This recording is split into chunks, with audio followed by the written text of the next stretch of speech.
STV বাংলার সাথে একান্ত সাক্ষাৎকারে লিটন মোল্লা বলেন, আউযু বিল্লাহি মিনাশ শাইতানির রাজিম বিসমিল্লাহির রহমানির রহিম। আজ 15 আগস্ট উপলক্ষে দেশনেত্রী বেগম খালেদা জিয়া ৮০তম জন্মবার্ষিকী উপলক্ষে সাময়িক কিছু কথা বলার জন্য সাংবাদিক সম্মেলনের জন্য আজকে একটু বসলাম আর কি। আসলে আপসীর নেত্রী,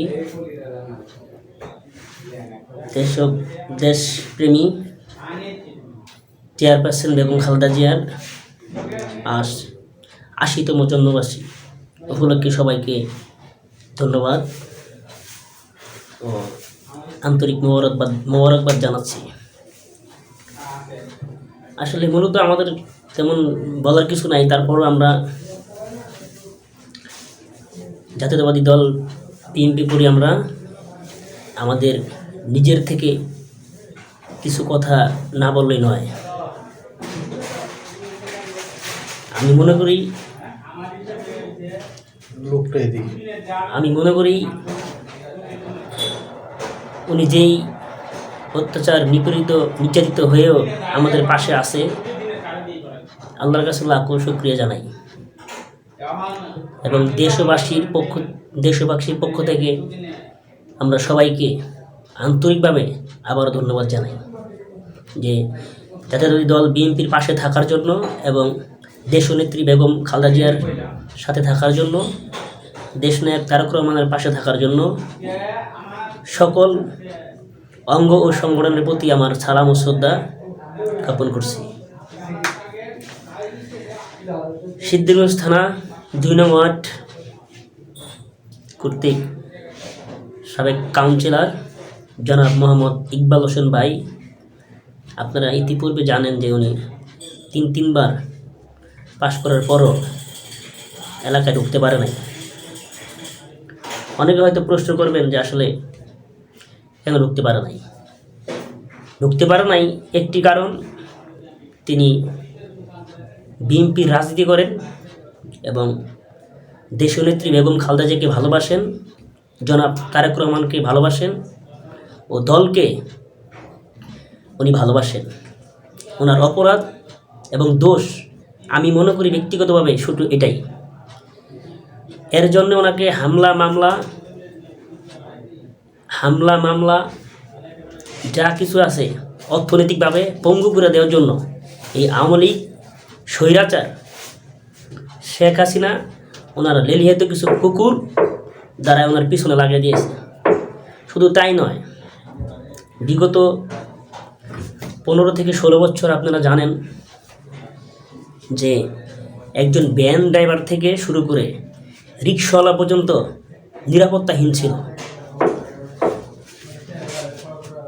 এর ভিতরও জনাব মোহাম্মদ ইকবাল ভাই যেভাবে কর্মীদেরকে এবং দলকে গুছিয়ে রাখছেন, আমি মনে করি ওই সময় এই কাজটি যারা নেতৃত্ব পর্যায়ে আছে তারাও করতে পারে নাই।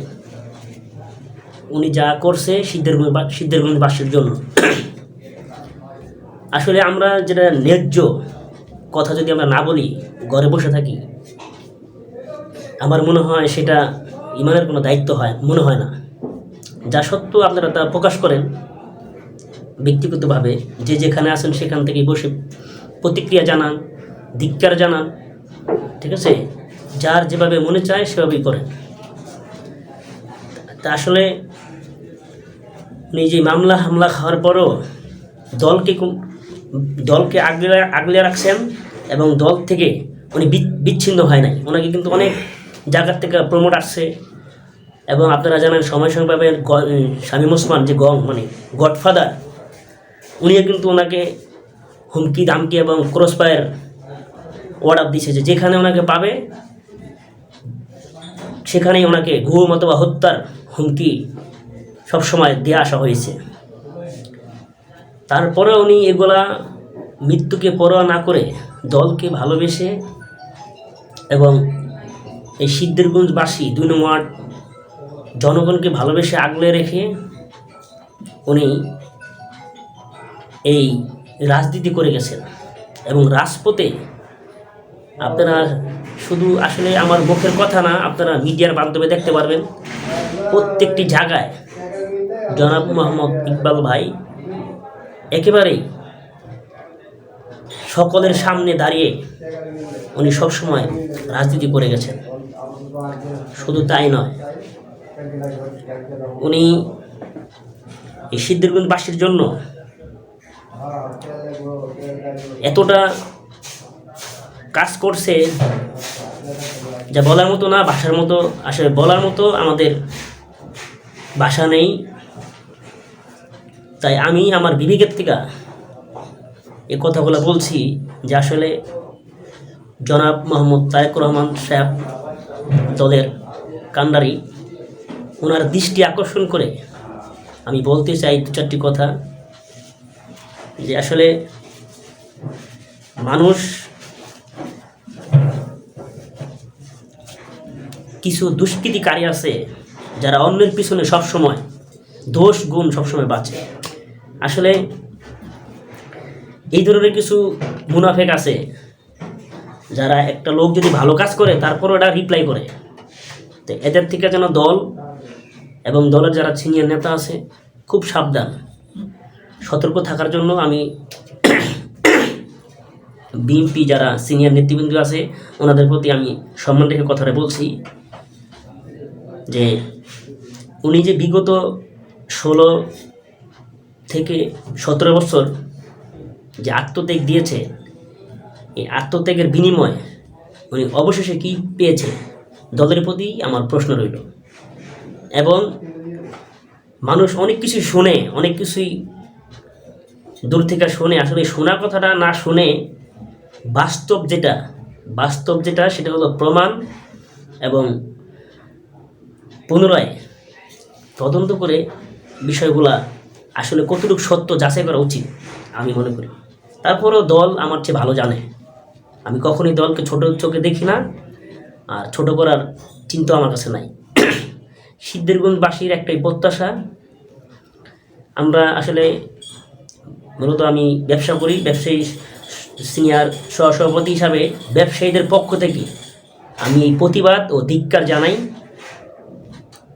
যে এই ধরনের ঘৃণ্য যারা কাজ, যে একটা চক্র আছে কুচক্রমহল, এদেরকে আমি বলবো সিদ্ধিরগঞ্জ 2 নং ওয়ার্ডের যারা ত্যাগী নেতা আছেন, কর্মী আছেন, সকর্মী আছেন, সকলের প্রতি আমার সালাম ও শ্রদ্ধা রেখে যারা কুচক্র মহল আছে আপনারা এদেরকে ধরিয়ে পুলিশের হাতে উঠিয়ে দেন এবং অপপ্রচার যারা চালাচ্ছে তাদেরকে তাদের নাম ঠিকানা সহ সিনিয়র যারা দলের নেতৃবৃন্দ আছেন ওনাদের মাধ্যমে এই জিনিসগুলো অবগত জানার জন্য যে তাদের কাছে চিঠি লেখা অথবা সরাসরি আপনারা এগুলো পৌঁছায় দেন পল্টন থানায়, আমাদের যে কেন্দ্রীয় কার্যালয় আছে ওইখানে আপনি এগুলো পৌঁছায় দেবেন। কিন্তু অযথা আরেকজনের কথা শুনে আপনি ফট করে ডিসিশন নেবেন, আদৌ কি সেটা সত্য কি না সেটা তাকে জানতে হবে। ঠিক আছে, আমি একটা শুনলাম আর হুট করে একটা জিনিস ডিসিশন দিয়ে দিলাম, সেটা আমরা একমত না, ব্যবসায়ীর একমত না এবং ব্যবসায়ী শ্রমজীবী যারা আছে একমত না। ঠিক আছে, এটা আমার মতামত। আরেকটা বিষয় হলো যে 5 আগস্টের আগে উনি যে রাজপথে ছিল, মশিউর রহমান রনি ভাইও ছিল, আমরা সবাই একসাথেই ছিলাম। জনাব মোহাম্মদ ইকবাল হোসেন ভাই উনি তো সরাসরি আপনার কাশপুরের থেকে শুরু করে একবারে জালকুড়ি, এদিক দিয়ে মাউতাইল, তারপরে হলো যাত্রাবাড়ি, রায়েরবাগ, একেবারেই মাছ রাজপথে ছিল। এগুলা যারা আপনারা মিডিয়া ছিলেন এগুলো আপনারা অবশ্যই এগুলো প্রচার করেন। আমি মনে করি আপনারা ঘুমায় না থেকে এগুলো প্রচার করেন, কারণ একজন মানুষ নির্দোষ, সুতরাং ওনার পিছনে কিছু কুচক্র মহল আছে, এটাকে শুধু নিয়ে মানে এই কুচক্র মহল ওনাদের কাজ হলো কি শুধু মুনাফিকি করা। তাই আপনারা আসলে যার যেখানে আছে যেভাবে আছে প্রত্যেকটা লোক, প্রত্যেকটা ভোটার, এই 2 নং ওয়ার্ডবাসী সকলেই প্রতিবাদ জানান। আপনি আপনার ন্যায্য হিস্সা পাওয়ার জন্য অবশ্যই প্রতিবাদ জানাবেন, কারণ উনি একজন জনপ্রিয় নেতা। ওনাকে মানুষ আসলে বিভিন্ন জায়গার থেকে ওনাকে ছোট করার জন্য এইসব অপপ্রচার করছে। এই অপপ্রচারের বিরুদ্ধে আমরা তীব্র ধিক্কার ও নিন্দা জানাচ্ছি।